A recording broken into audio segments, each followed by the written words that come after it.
มาแล้วครับผมอยู่ไหนอยู่นี่ไหมเนาะเดี๋ยวก่อนถ่ายคลิปก่อนนี่นะครับเดี๋ยว1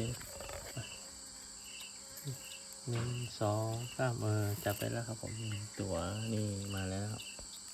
นี่ปะใส่เป็นมันเลยนะครับผมว้าวได้3 ตัวแล้วนะครับนี่3 ตัวแล้วลูกก็จะมาเรื่อยๆจนราคาปุ๊บปักครับผมนี่ก็จะมีไฟฉายสักอันหนึ่งนะครับนี่คนนี้เนี่ย